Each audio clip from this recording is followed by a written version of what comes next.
Next, we're going to look at the issues of autocorrelation, stationarity, and independence for a geometric Brownian motion process, beginning with autocorrelation. We'll look at the correlation function for a GBM process with parameters mu, sigma, and x0 at time periods s and t. And we find that it has this expression. It's e to the sigma squared times the minimum of s and t minus 1 divided by the square root of e to the s sigma squared minus 1 times e to the t sigma squared minus 1. You can see that in that expression, if s equals t, then it cancels out to the constant value 1. But as s and t move apart, the correlation function decreases exponentially.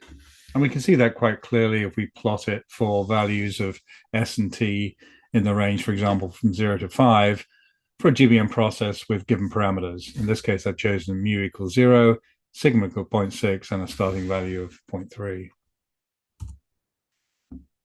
And as I said, for s equal t, the autocorrelation is, of course, 1. And as s and t move apart, the autocorrelation declines exponentially.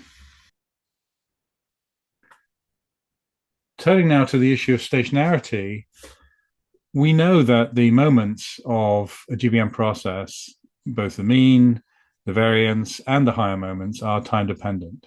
And therefore, unsurprisingly, when we test for stationarity, we find that GBM process is non-stationary.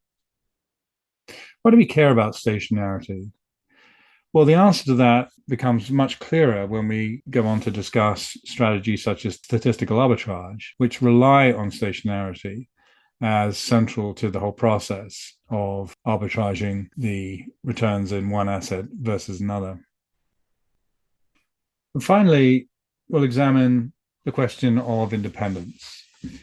Now, we saw that for a Wiener process, the time increments are in fact independent, which means that if you recall, we have two random processes, x and y, that the probability of x and y is equal to probability x times the probability y. Let's test for that for a GBM process. We'll create a process, give it a name proc, which is just a standard GBM process, parameters mu, sigma, and x0 as before.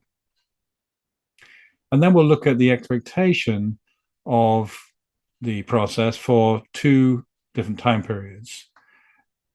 T2 minus T1 and T4 minus T3. And we evaluate the process at those time periods. When we look at that expectation, it has this form. Next, we look at the expectation of each of those increments separately.